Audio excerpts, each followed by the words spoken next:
De este lado tenemos una rueca de ahogamiento. Se sujetaba al reo de muñeca, cintura y pies, y la tina de abajo era llenada principalmente con aguas negras.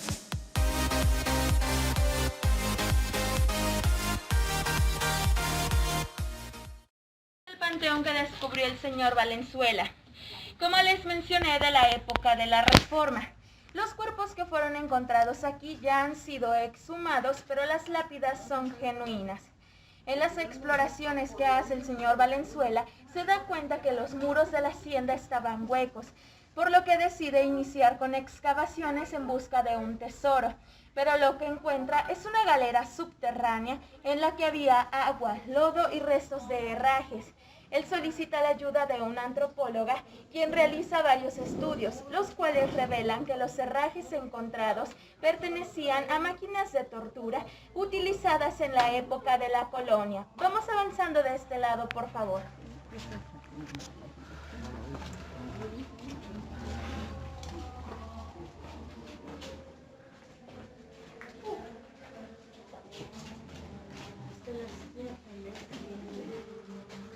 Pasen, chicos, hay que irnos acomodando en los espacios para que todos alcancen a entrar, por favor. Ay, perdón. Vente. Ven, aquí cabemos.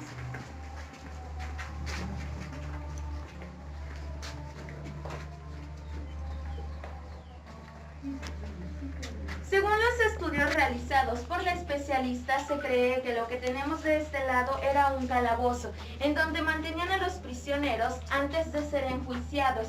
Luego de aquí eran pasados a una silla de interrogatorio como la que tenemos en la vitrina y de la que hablaremos y veremos su funcionamiento más adelante. Como esta silla la tenemos en varios modelos disponibles, por si alguien gusta llevar alguna a su casa, interrogatorios y respuestas aseguradas.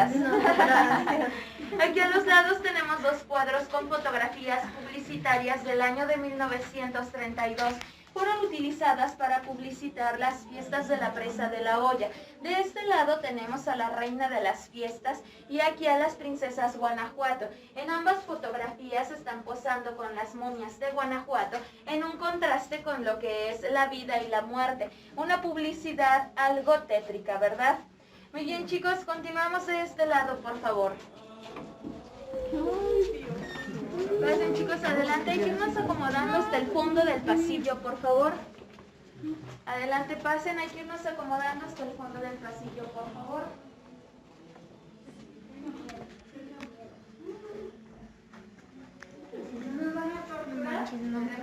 Aquí estamos presenciando la representación de un juicio. De este lado tenemos al inquisidor, quien era el encargado de dirigir los interrogatorios y dictaminar las sentencias.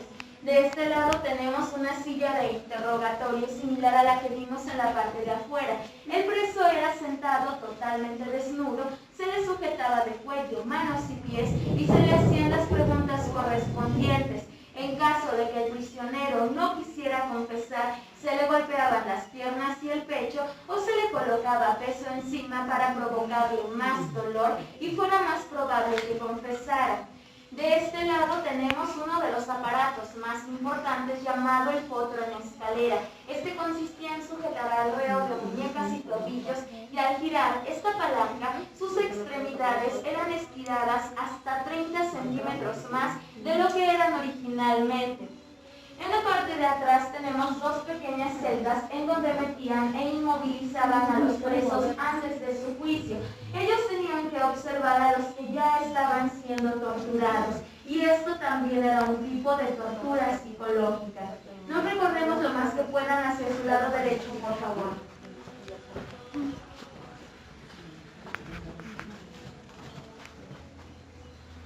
Este es un aparato de tortura de origen alemán llamado la doncella de hierro o la dama de hierro de Nuremberg. Este aparato nunca fue utilizado aquí en México, fue traído para la exhibición. En la parte de adentro tiene aguijones de hierro. Se metía al preso, se cerraban las puertas y los aguijones se le incrustaban en el cuerpo. Pero este aparato fue diseñado para que ningún aguijón perforara algún órgano vital, por lo que los presos morían desangrándose lentamente. Podían tardar en morir hasta 12 horas. De este lado tenemos otra silla de tortura, pero esta era para una muerte rápida. Se llama el garrote vil. Se sujetaba al reo de manos y pies, se le ponía el collarín y al girar esta palanca, el émbolo en forma de punta se le incrustaba en la primer vértebra cervical, provocando que el reo muriera por desnucamiento en menos de 20 segundos. Según los estudios realizados por la antropóloga, se cree que todos los cuerpos que salían de los aparatos eran traídos hasta esta zona, que aquí eran cortados en pedazos pequeños y luego puestos en un balde como este, que contenía agua, sales y minerales que al ponerlos al fuego descomponían la carne.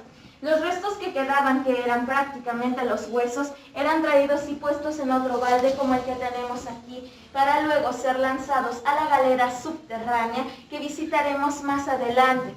A su lado derecho en la pared tenemos otro tipo de tortura llamado el emparedado. Este consistía en abrir un hueco en el muro, meter a la persona viva y volver a sellar el muro. Las personas morían por asfixia. Si gustan acercarse para que lo puedan observar, y avanzamos a la siguiente sala, por favor.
Muy bien, chicos, en este punto nos encontramos aproximadamente a 10 metros abajo del nivel del panteón, que fue de donde iniciamos. Estamos en la galera subterránea. Hacia esta zona no había cómo accesar porque esto estaba inundado. Si ustedes observan el techo o las paredes, podrán distinguir las marcas de hasta dónde llegaba el agua. Las escaleras por las que ingresamos no existían. Estas fueron creadas para ustedes, los visitantes. En la vitrina de enfrente tenemos otra armadura que también fue traída para complementar el museo. Esta armadura pesa entre 40 y 50 kilogramos. De este lado en la otra vitrina tenemos otro tipo de tortura llamado el estacado. Este consistía en un ataúd que en la parte de abajo tiene estacas de hierro. El cuerpo era colocado encima y por el mismo peso se le iban incrustando. Esto lo hacían con la creencia de que las personas podían y debían seguir sufriendo aún después de la muerte. De este lado tenemos una rueca de ahogamiento. Se sujetaba al reo de muñecas, cintura y pies, y la tina de abajo era llenada principalmente con aguas negras.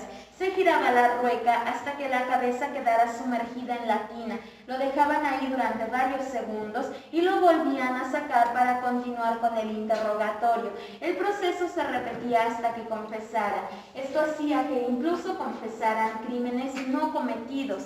Nosotros aquí también a veces la usamos, pero llenamos la tina de cerveza. Muy divertido, ¿verdad? Volteamos hacia ese lado, por favor. Con permiso. De este lado, chicas. Gracias. Ustedes también, gracias. En esta primer vitrina, en la parte de abajo, tenemos dos tipos de cinturones de castidad. Estos eran utilizados para preservar la fidelidad y virginidad de las mujeres en aquella época, pero también eran un tipo de tortura, pues las mujeres no podían quitárselos ni para hacer sus necesidades, por lo que esto era un fuerte foco de infección que les provocaba incluso la muerte.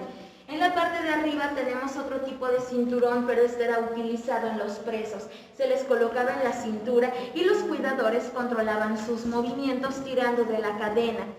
Aquí al centro tenemos el tornillo o el destrozacabezas. Se ponía la cabeza, se giraba el tornillo y la presión ejercida hacía que la cabeza sufriera graves deformaciones. En el mejor de los casos, las víctimas morían por un derrame cerebral.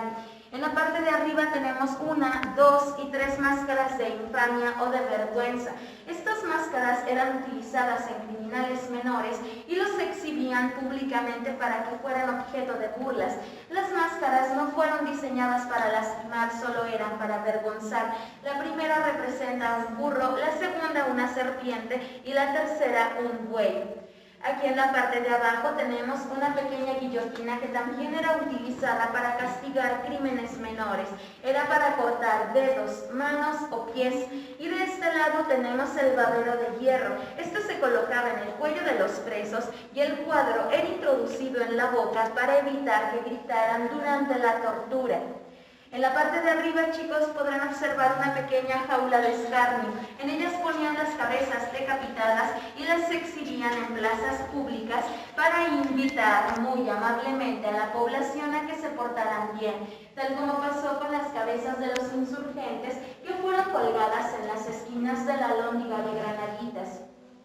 En la vitrina del centro tenemos también ¿No es real una... la cabeza o sí? ¿Perdón? No es real, ¿no? No, todos los cuerpos y restos de cuerpos que vamos a observar son solo representativos. En la vitrina del centro, chicos, tenemos una auténtica balanza romana de doble brazo. Esta balanza fue traída desde la mina de Sirena, en donde la utilizaban para pesar barras de oro y plata. Lo que observamos de joyería es fantasía. Volteamos vamos avanzando hacia el lado, por favor. Hasta aquí está el otro.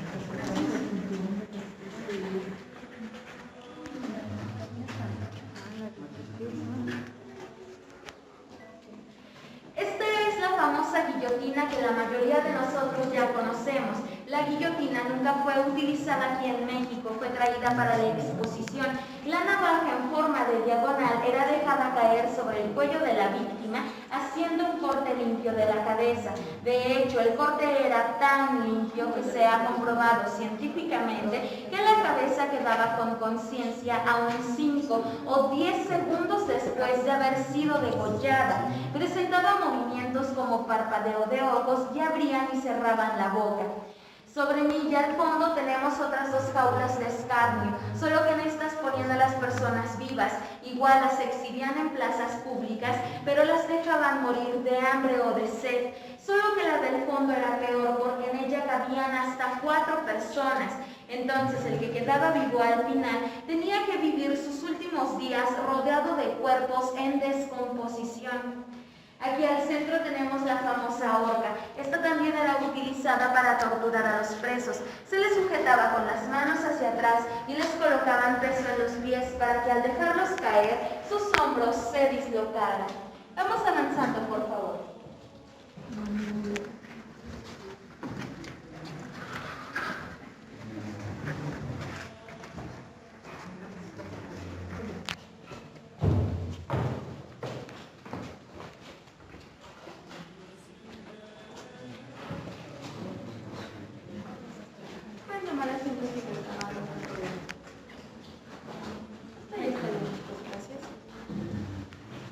En la vitrina de aquel lado tenemos la representación de un monje en posición de rezo y aquí al fondo la representación de quien fue el Marqués de Rayas, el primer dueño de la hacienda.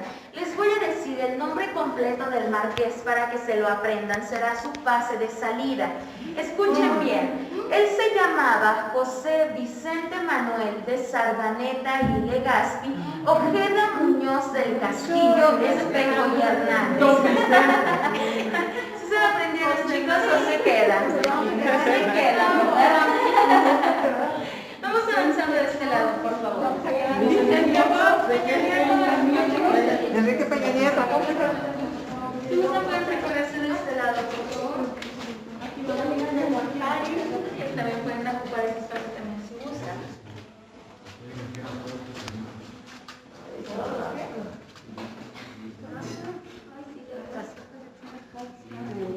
En la vitrina de enfrente tenemos la última representación de cuerpos que vamos a observar en la exhibición.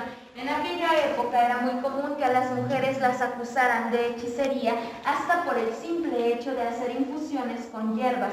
Su principal castigo era la hoguera o la horca. Otras veces las emparedaban. Cuando las emparedaban las vestían de esta forma: falda roja, blusa blanca y pelo negro.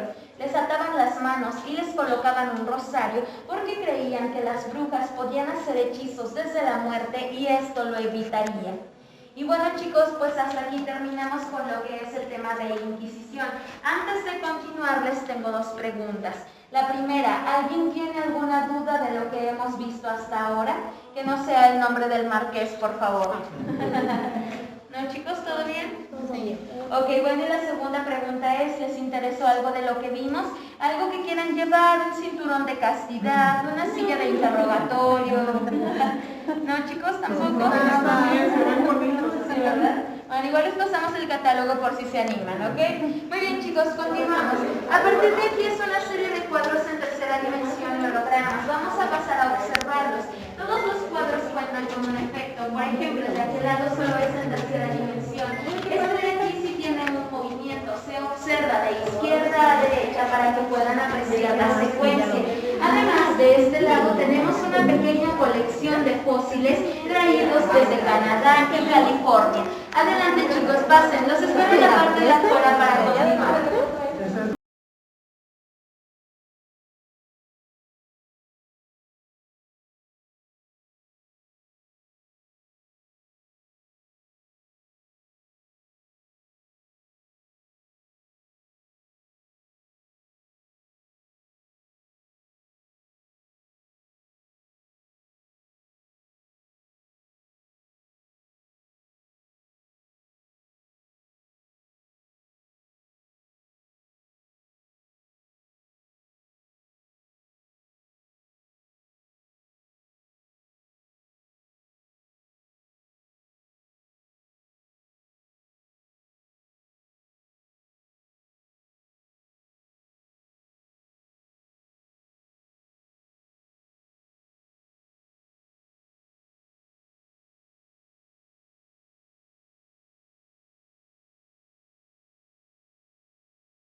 Pasen chicos, nos acomodamos en la bardita roja.